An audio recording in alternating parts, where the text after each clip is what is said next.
2.4, solving mixture and uniform motion applications. In these sections, we're going to look at two different types of mixture problem. One is value mixtures, the other one is percent mixtures. And then we're going to look at uniform motion problems. So first, let's take a look at on value mixture. The value mixtures is basically what we daily use in our life. Like if you look at your gas receipt, you will see that the quantity, how many gallons that you fill in, times with how much each gallon costs. That will give you the total value.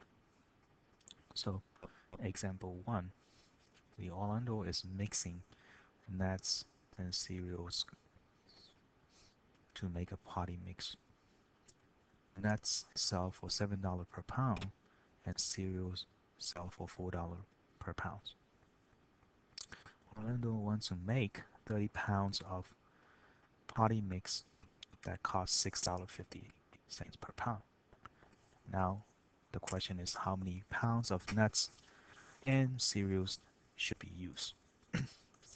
So to make it easier, we're going to draw like 3 cups, and the first cups will input the information about the nuts, and the second is cereal. And if we mix these two together, that will give us the mixture. So inside little cups, we can organize it this way. We're going to put in the quantity of each type and the mixture in the little cups, and then unit price at the bottom of it. So what we know is it will cost $7 per pound for nuts and $4 per pound for the cereal. And we want to make a 30 pounds of a mixture that costs you $6.50. So in this case, I will underline this on the second sentence. Nuts and cereal to make 30 pounds of the mixture. So that will clearly tell us which two types we are mixing to get the mixture. Now the question is, how do we find out, or how do we represent quantity of nuts and cereals?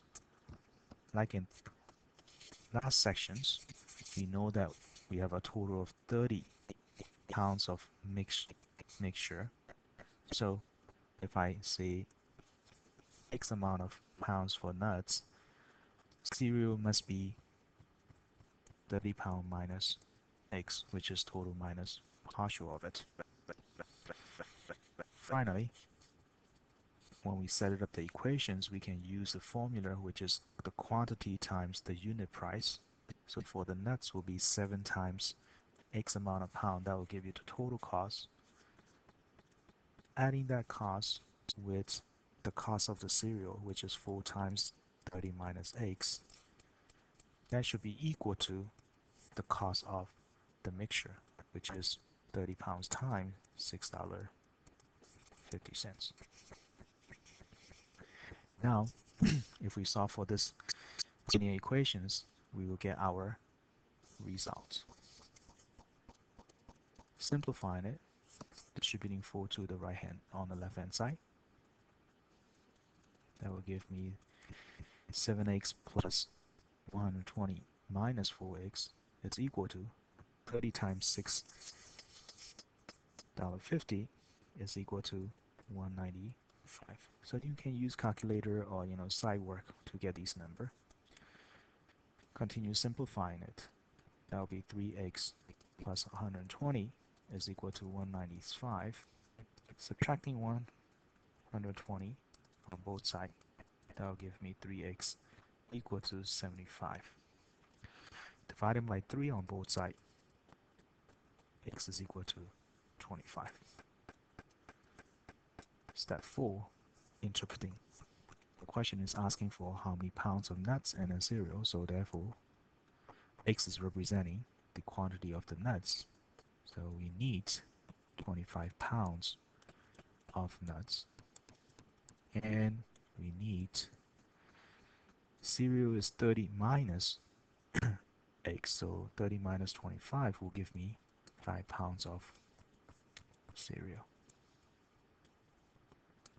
And that will be our final answer. Example 2. How many ounces of a silver alloy that costs $6 per ounce must be mixed with 10 ounces of silver alloy that costs $8 per ounce to make a mixture that costs $6.50 per ounce?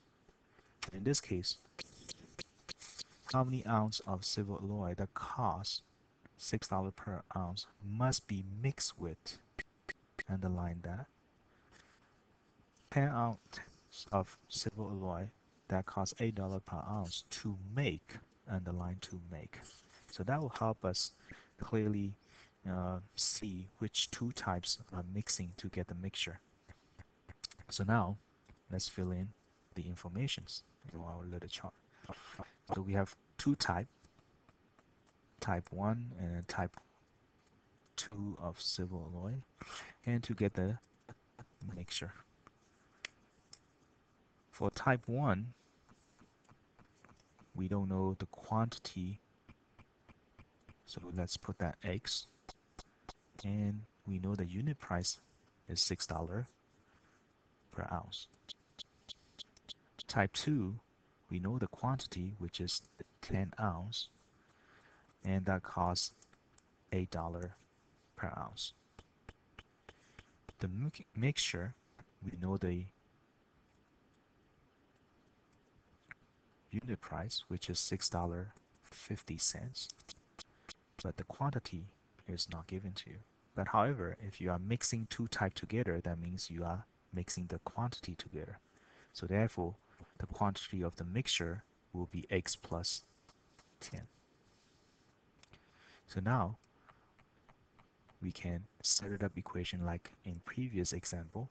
The quantity times the unit price will tells me the cost of each type, which is for the first type will be $6 times X, plus the second type will be $8 times 10 pounds, 10 ounce, equal to the mixture will be $6.50 times X plus 10. So now we solve this linear equations, which is 6x plus 80 equal to distributing $6.50 on the right hand side. That will be 6.50x plus 65. Subtracting 6x on both sides, that gives me 80 is equal to 0.50x plus 65.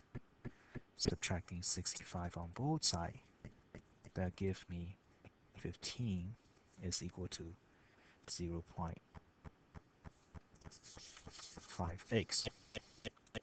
Dividing both sides by 0.5, that gives me x is equal to 30. So finally, we can interpret it that we need 30 ounces of silver alloy that costs $6 per ounce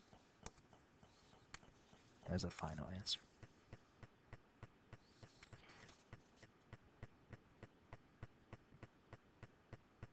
Next up, the second type of the mixture problems is the percent mixture problem.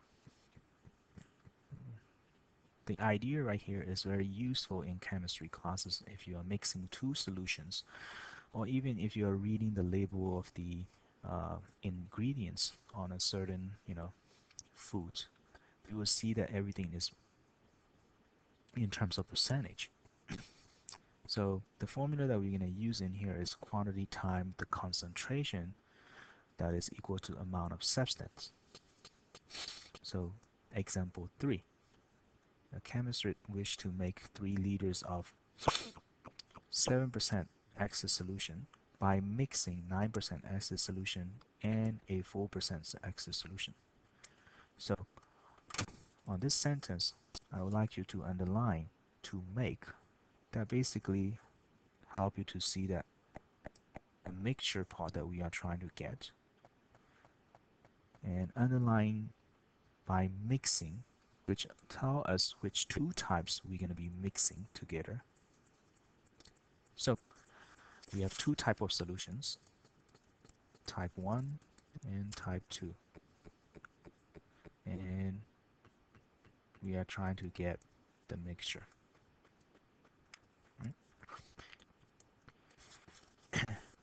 So it said that chemist wished to make 3 liters of 7% acid solution. So we know that the mixture is 3 liter. The quantity of the mixture is 3 liter, and the concentrations of the acid is 7%, which is 0.07 on this case.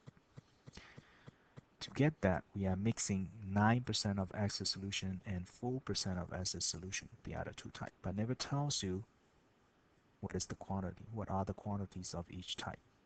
So we just know the concentration of the first type will be 9%, the second type will be 4%, which is 0.09 and 0.04. Now, like in previously, the mixture is the total, so if we know the total amounts, we can say either type can be x, and the other one must be x3 minus x to get the remaining part. So according to the formula, if I multiply the concentration times the quantity, that will give us the amount of substance in each type. And those substance must be added up and equal to each other.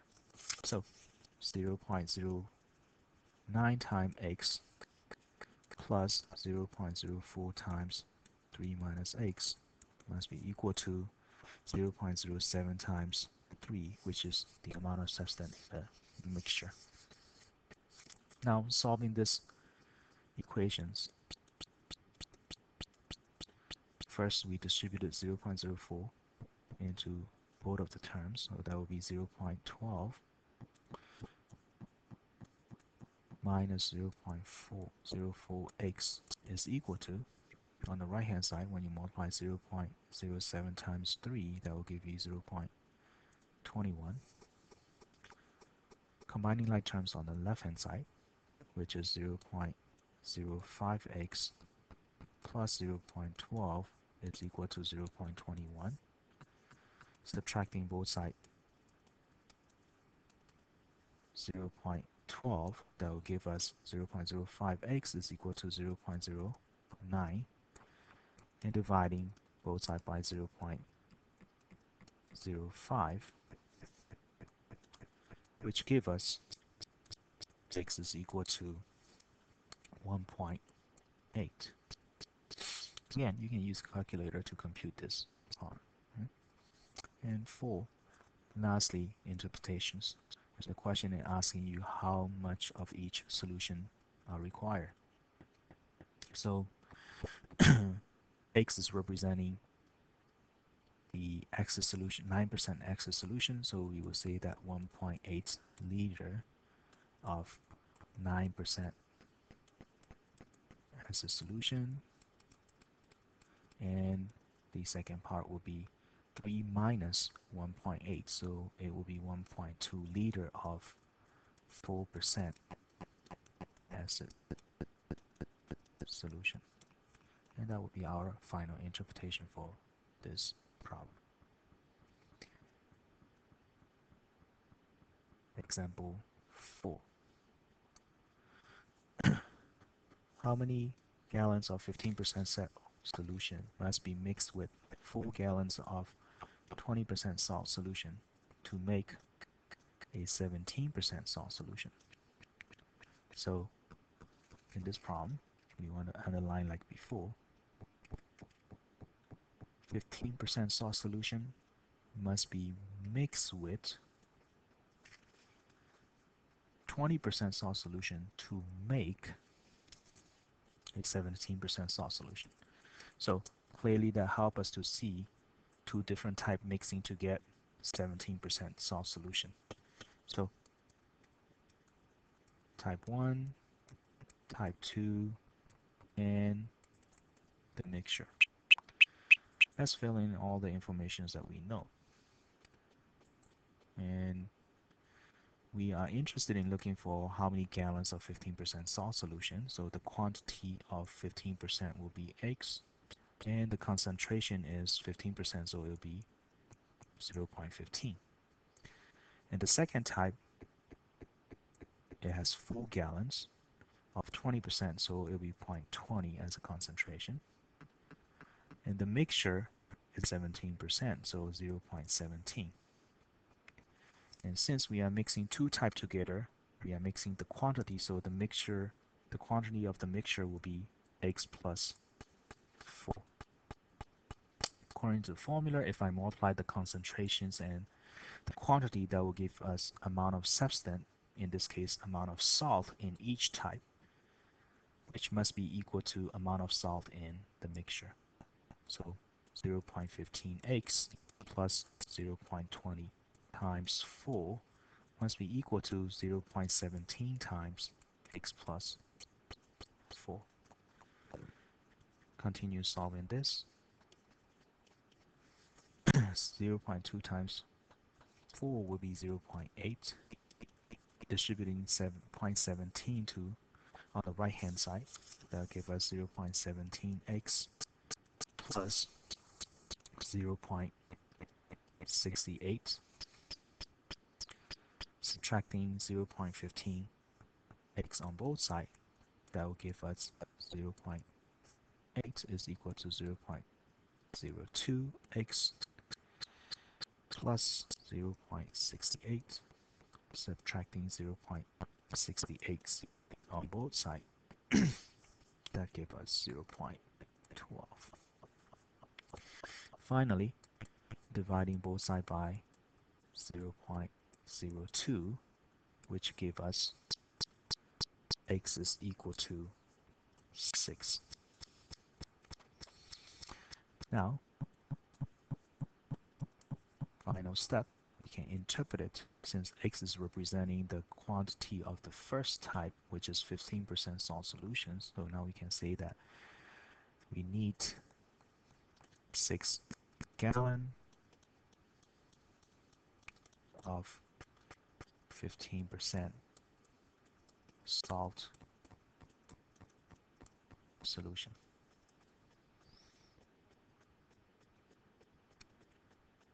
Finally, moving to the last topic on this sections that we want to review, which is uniformation problem. Probably you're familiar with the formula already, which is rate times the time is equal to the distance. So in this type of problem, we're going to organize our problem by using the chart like before. So example 5, express train and a local train leave the Pittsburgh to travel to Washington D.C.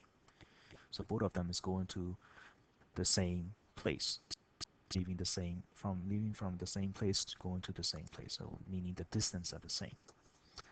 The express train can make the trip in 4 hours, and a local train takes 5 hours to trip. The speed of the express train is 12 miles per hour faster than the speed of the local train, and we are interested in find the speed of both trains. So first step, let's draw the chart. And then once again, the chart is basically organizing with the formula. So rate times the time is equal to the distance. So we have two different types of train. One is express and one is local. In this case, we know that express train can travel from Pittsburgh to Washington in 4 hours, so the time will be 4. And the local train will travel in 5 hours. Now the speed of the train, express train, is 12 miles per hour faster than the speed of the local train. So the two unknowns has a relation.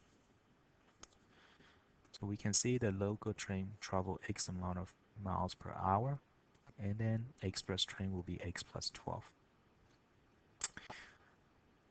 Using the formula, we can fill in the last column, which is the rate time. The time is equal to distance, so we can get 4 times X plus 12, that will be the distance, and then 5 times X, that will be the distance for the local. Since both of the trains is going from Pittsburgh to Washington, the distance is the same, so that means 4 times X plus 12, that must be equal to 5X. Now we can solve these equations by distributing 4 on the left hand side. That would be 4x plus 48 is equal to 5x. Subtracting 4x to both sides, that gives us 48 is equal to x. Now, using this result, we can interpret it. The question wants you to find both the speed of the both train. So x is representing for the local train, so we can say that the speed of local train, okay,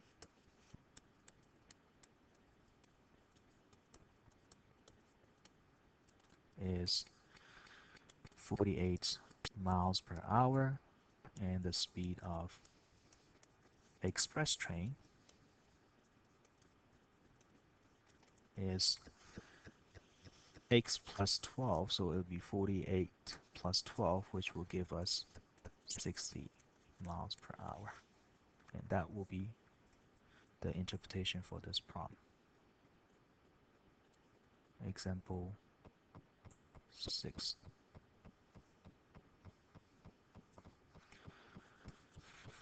Christopher and his parents live 115 miles apart. So they meet a restaurant between their homes to celebrate his mother's birthday. So this is how you can look at it. Here's where Christopher lives, and then here where the parents live, and they are 115 miles apart, and they're gonna meet somewhere between this distance, right, to celebrate their mother's birthday. Now, Christopher drove 1.5 hours, while his parents drive 1 hour to get to the restaurant. Christopher's speed was 10 miles per hour faster than his parents' speed. Now the question was, what is the speed of each person driving? So clearly this is a distant and uniform motion problem. So we draw a chart and then put our formula. Rate times time is equal to the distance. Two person driving, Chris and parents. So the question tells you take Christopher to drive 1.5 hours. So the time will be 1.5. His parents only need to drive 1 hour. The average speed of Christopher is 10 miles per hour faster than his parents. So the speed of his parent will be x, and then Christopher will be x plus 10, right? Because the unknowns, we have a relation between these two unknowns. And similarly, like the previous example, the last column, the distance, can be obtained by using the formula, which is 1.5 times x plus 10 and 1 time x. Unlike the previous example, this example say that when they meet at a restaurant, it will be combined distance will be 115 miles. So our setup equation will be 1.5 times x plus 10, the distance that Chris traveled, plus the distance that his parents traveled, must be equal to 115 miles. So solving these equations, distributing on the left hand side, 1.5 times x plus 1.5 times 10 plus x is equal to 115. Combining like terms, that give us 2.5x plus 15 equal to 115. Subtracting 15 on both sides, that give us 2.5x is equal to 100. Dividing both sides by 2.5, that give us x is equal to 40. Now finally, we can interpret it, step 4, and the question is asking the speed of both persons. So we know that x is representing the speed of the parents, 12, right? So you can say that parents' speed is 40 miles per hour, and Chris' speed is x plus 10, that means 40 plus 10, which is 50 miles per hour. Let me rewrite this. This is a little bit Chris' speed, right? So that would be our final answer. Last example, example 7. Pierre and Monique leave their home in Portland at the same time. So here's a home, leave the same times, but Pierre drive north and Monique drive south. Now they are asking for how long would it take so that they will be 429 miles apart. So I need to know the distance of the Pierre drove and then the distance of Monique drove. So let's organize with this chart. Rate times the time is equal to distance, P for Pierre and M for Monique. And we know that Pierre's drive 75 miles per hour, so it'll be the rate is 75, and Monique drove 68 miles per hour. Since they leave at the same times, when they are 429 miles apart, they will be stopping at the same time. So therefore, the times that they travel is the same, so I can put both of them as x. The last column, the distance, can be obtained like in previous examples, which the time equal to the distance, the rate time, the times equal to the distance. And we know that those two distances added up equal to 429. So that will be our set of equations. So 75x plus 68x is equal to 429. Adding up on the left hand side, 75 plus 68, that gives us 143x is equal to 429. Divide both sides by 143 is equal to 3. So finally, step 4, I can interpret that it will take them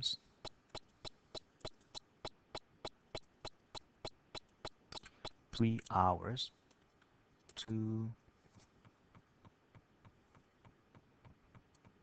be 429 miles apart. And that will be the end of this session.